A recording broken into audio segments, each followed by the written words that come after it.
It's a great international flotilla dedicated to a common cause. Warships of more than 20 navies.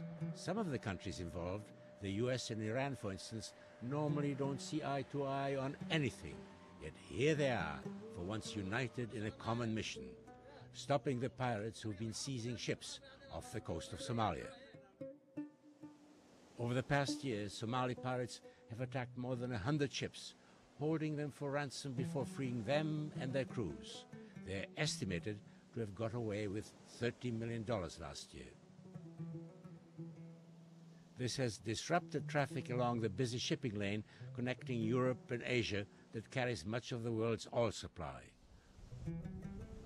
All but unnoticed amid the outrage over the hijackings, a different group of pirates has for years managed to wreak havoc of Somalia without international naval patrols bothering to stop them.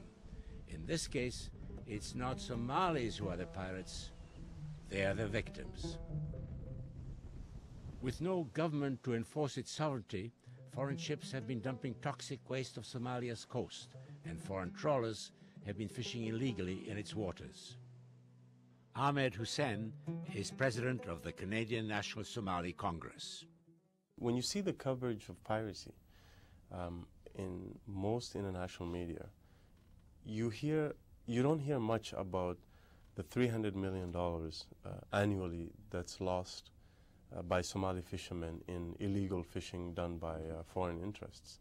You also never hear about the cost that cannot be estimated in terms of the negative costs of toxic waste dumping. Clear evidence of the dumping surfaced literally 4 years ago in containers washed ashore by waves from the Asian tsunami. People living along the Somali coast suddenly started falling sick. That caught the attention of the United Nations Environment Program.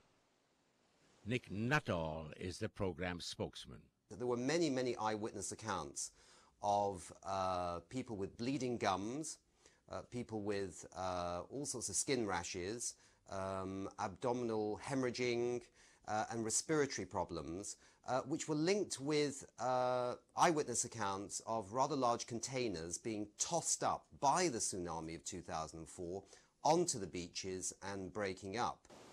But proving a direct link between the illnesses and the toxic waste has so far turned out to be impossible. The UN did send investigators to Somalia, but the mission was a quickie, only 4 days, not enough time to definitively establish a link or to assess the extent of the dumping, never mind trying to determine who was doing it. The UN and others have been trying to get back in, but have found it too dangerous. You know, the political vacuum in Somalia, the tensions in Somalia, the conflicts in Somalia have really made it extremely difficult for any international response to get a handle on this potential problem of toxic waste. Somalia has indeed become a no-go zone. Its long, brutal civil war has reduced the country to the torments of never-ending violence, disease, poverty, and starvation. Outsiders who came to help have also ended up paying a price.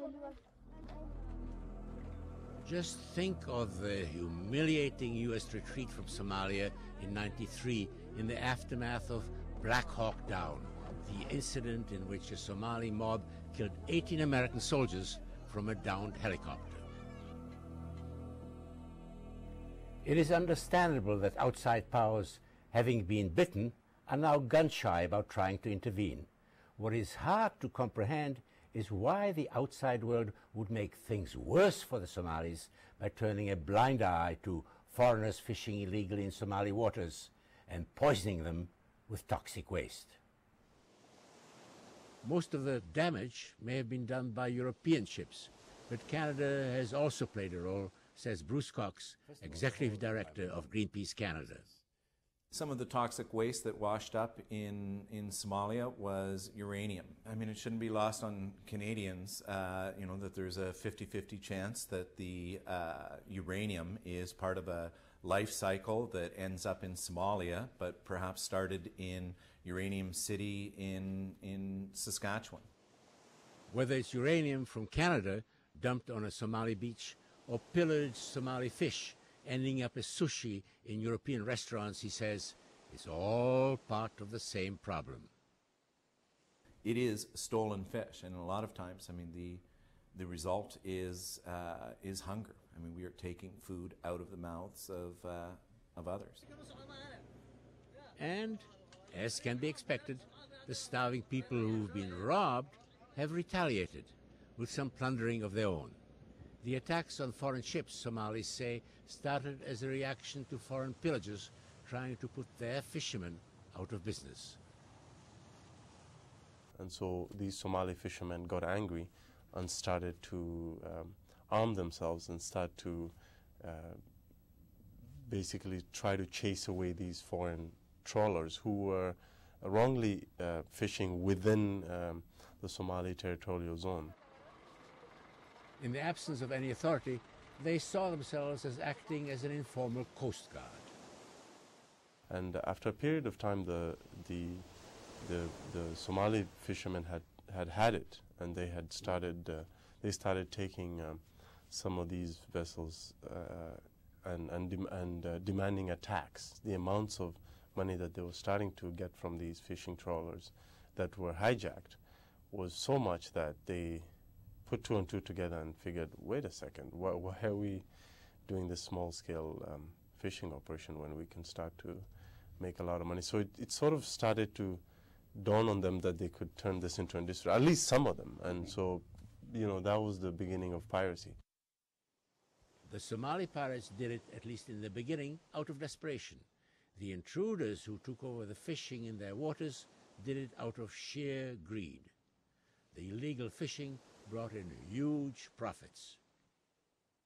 There have been calculations done that you could perhaps dump a ton of toxic waste in Africa for about $8 per ton, versus the costs of safe disposal, say in Europe or maybe North America, of about $1,000 a ton. So there's a huge potential profit in such an illegal trade. It makes the $3 million paid to the pirates who held a Saudi oil tanker for 2 months look like chump change. Clearly, the international community is culpable to the extent that it may have allowed toxic waste to leave ports in developed economies and end up in a vulnerable community, in a vulnerable country like Somalia, with enough problems, let alone dealing with toxic waste. I mean, it's hypocritical to be saying that, we have a force in there that is going after pirates in order that we can carry on business as usual. The developed world has indeed turned a blind eye, so much so that we don't really know how much or even whether the pillaging is still going on in Somali waters. If it has stopped, you can be sure that the plunderers can find other vulnerable African coastal states in which to carry on their dirty business. That's Somalia's and Africa's tragedy and our shame. Joe Schlesinger, CBC News,